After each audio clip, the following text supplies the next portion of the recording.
Friends, मैं Radhika urban to recipe में आपका फिर से स्वागत है। आज हम बचे हुए चावल का सैंडविच बनाएंगे जो खाने में इतना टेस्टी लगता है कि आप इस सैंडविच को बनाने के लिए चावल को बचा के रखेंगे और इसे बनाना भी बहुत ही आसान है। और इस रेसिपी को देखने के बाद आप इसे बनाए बिना नहीं रह पाएंगे और रात के बचे हुए चावल भी खत्म हो जाएंगे और सभी को बहुत ही बढ़िया सा नाश्ता भी खाने को मिल जाएगा। तो आप इस रेसिपी को एक बार ट्राई जरूर करिएगा। रेसिपी अच्छी लगे तो वीडियो को लाइक करना बिल्कुल नहीं भूलिएगा।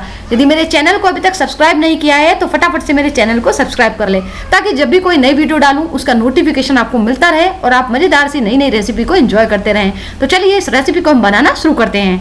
तो इस रेसिपी को बनाने के लिए सबसे पहले एक पैन में हम डालेंगे 1 चम्मच तेल और तेल को अच्छे से गर्म होने देंगे। आप चाहे तो यहाँ पर तेल की जगह बटर भी ले सकते हैं। तेल अच्छे से गर्म हो गया है, इसमें हम डालेंगे आधा इंच अदरक का टुकड़ा कद्दूकस किया हुआ, फिर डालेंगे 2 से 3 लहसुन की कलियां कद्दूकस की हुई। आप चाहे तो यहाँ पर इन्हें बारीक बारीक काट कर भी डाल सकते हैं। साथ ही में ऐड कर देंगे हम इसमें 2 से 3 हरी मिर्च बारीक कटी हुई। अब तीनों को हम इस तरह से चलाते हुए पका लेंगे ताकि इसके अंदर का जो कच्चापन है वो चला जाए। अब इसमें हम ऐड कर देंगे 1/4 चम्मच के करीबन राई, और राई को भी हल्का सा हम फूटने देते हैं। राई यहाँ पर ऑप्शनल है, मुझे इसका फ्लेवर अच्छा लगता है इसलिए मैं राई ऐड कर रही हूँ। यदि आपको पसंद नहीं तो आप स्किप कर सकते हैं। अब यहाँ पर सभी चीजें अच्छी तरह से पक चुकी हैं।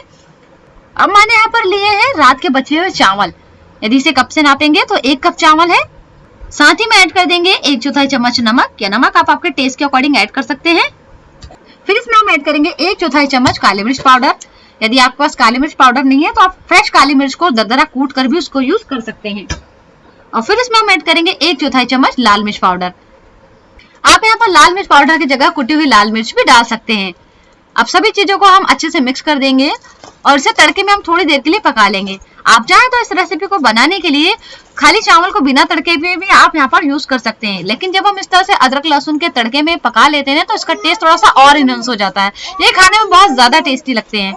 तो इसे मैंने तड़के में थोड़ी देर के लिए पका लिया है। अच्छी तरह से पक चुका है क्योंकि जो चावल है वो ऑलरेडी पके हुए थे और तड़के में इसे हमने थोड़ी देर पकाया है तो इसका टेस्ट और बढ़ गया है। गैस को कर देंगे हम बंद और इसे एक बाउल में ट्रांसफर कर लेंगे और इसे अच्छी तरह से ठंडा होने देंगे। आज जो ये रेसिपी मैं आप लोगों के साथ शेयर कर रही हूँ, शायद ही ऐसी रेसिपी आप लोगों के साथ किसी ने पहले शेयर की होगी। ये खाने में भी लाजवाब लगती है और बिल्कुल अलग और यूनिक रेसिपी है। एक बार आप बनाकर जरूर खाइएगा। तो ये अच्छी तरह से ठंडा हो चुका है। इसमें हम ऐड कर देंगे 1 प्याज बारीक कटा हुआ। यदि आप प्याज खाना पसंद नहीं करते हैं तो प्याज को स्किप कर सकते हैं। फिर इसमें हम डालेंगे 1 चम्मच ऑरिगेनो। ऑरिगेनो ऑप्शनल है, आपके पास हो तो आप डालिए। आप चाहे तो यहाँ पर मिक्स हर्ब्स भी डाल सकते हैं, इससे टेस्ट बहुत बढ़िया आता है। लेकिन यदि आपके पास मैगी मसाला हो तो आप मैगी मसाला ऐड कर सकते हैं, पास्ता मसाला हो तो पास्ता मसाला ऐड कर सकते हैं। उससे जो टेस्ट है और बढ़ जाता है इस रेसिपी का। मेरे पास ऑरिगेनो अवेलेबल थे इसलिए मैंने ऑरिगेनो डाला है। फिर डालेंगे थोड़ा सा हरा धनिया बारीक कटा हुआ। 1 चम्मच डालेंगे टमाटो केचप। यदि आप बच्चों के लिए बना रहे हैं तो इसकी क्वांटिटी को बढ़ा सकते हैं, बच्चों को ऑलरेडी बहुत पसंद आता है। फिर डालेंगे 1 चम्मच ग्रीन चिली सॉस। आप चाहे तो पर सेजवान सॉस या सेजवान चटनी वगैरह का भी यूज कर सकते हैं। अब इसमें हम डालेंगे 2 चम्मच मेयोनीज। तो मेयोनीज आप आपकी इच्छा अनुसार जितनी ऐड करना हो ऐड कर सकते हैं, जितनी आपको पसंद हो। मेयोनीज डालने से इस रेसिपी का स्वाद जो है वो और ज्यादा बढ़ जाता है और रेसिपी खाने में बहुत ज्यादा टेस्टी लगती है। अब सारी सामग्री को हम अच्छे से मिक्स कर देंगे। आप चाहें तो इस रेसिपी को ताजे चावल से भी बना सकते हैं और यदि आपके घर चावल बच गए तो आप उससे भी बना सकते हैं। जैसे मेरे पास चावल बच गए थे तो मैं उसी चावल से रेसिपी बना रही हूँ। तो यहाँ पर सारी सामग्री अच्छे से मिक्स हो चुकी है। अब मैंने यहाँ पर 4 व्हाइट ब्रेड स्लाइस ली है। आप चाहे तो यहाँ पर ब्राउन ब्रेड भी ले सकते हैं। अब मैंने यहाँ पर एक ब्रेड की स्लाइस ली है, इसके ऊपर लगा देंगे हम टमाटो केचप। आप चाहे तो यहाँ पर सेजवान चटनी या ग्रीन चटनी, रेड चिली सॉस, जो भी आपको पसंद हो आप यहाँ पर इसे लगा सकते हैं। तो इस तरह से हम पूरी ब्रेड के ऊपर अप्लाई कर देंगे इसे।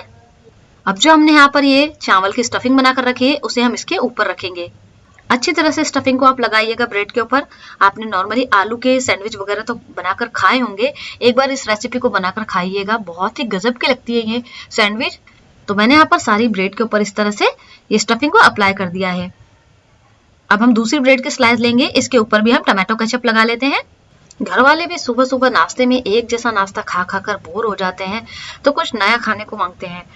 अब मैंने यहाँ पर लिया है सैंडविच मेकर, तो इसे हम ऑयल लगाकर इस तरह से ग्रीस कर लेंगे। आप चाहे तो यहाँ पर बटर या घी भी ले सकते हैं। तो दोनों साइड को हम इस तरह से ऑयल बटर लगाकर ग्रीस कर लेंगे। और जो हमने यहाँ पर सैंडविच बनाकर रखा है उसे हम इसके अंदर रखेंगे। अब ब्रेड के ऊपर भी हम हल्का सा ऑयल लगा देते हैं, ज्यादा नहीं लगाना है क्योंकि ऑलरेडी हमने इसके जो मेकर है इसको ग्रीस कर लिया है। और अब इसे हम क्लोज कर देते हैं। और अब इस सैंडविच को हम सेकेंगे। तो इसे हम डायरेक्ट गैस के ऊपर सेकेंगे। तो गैस को ऑन कर लेते हैं और लो से मीडियम फ्लेम पर इसे हमें सेकना है। यदि आप हाई फ्लेम पर सेकेंगे तो ब्रेड जो है वो जल जाएगी। अब इस तरह से हम इसके ऊपर रखेंगे और एक साइड से इसे हम 1 से 2 मिनट के लिए सेकेंगे। उसके बाद हम इसे टर्न करेंगे और इसी तरह से टर्न करते हुए हम सैंडविच को तब तक सेकेंगे जब तक कि सैंडविच में बढ़िया सा गोल्डन ब्राउन कलर नहीं आ जाए। तो इस तरह से हम इसे वापस से टर्न कर देते हैं। 1 से 2 मिनट कंप्लीट हो चुके हैं। टोटल इसे सीखने में 5 मिनट लगता है। 5 मिनट में बहुत ही बढ़िया तरीके से सैंडविच अच्छी तरह से सीख जाती है। तो मैंने इस तरह से इसे पलटते हुए 5 मिनट तक सेक लिया है। हम चेक कर लेते हैं सैंडविच पका है या नहीं।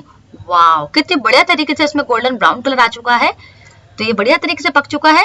अब पलट कर हम दूसरी साइड से भी देख लेते हैं कि दूसरी साइड से भी ये पका है या नहीं।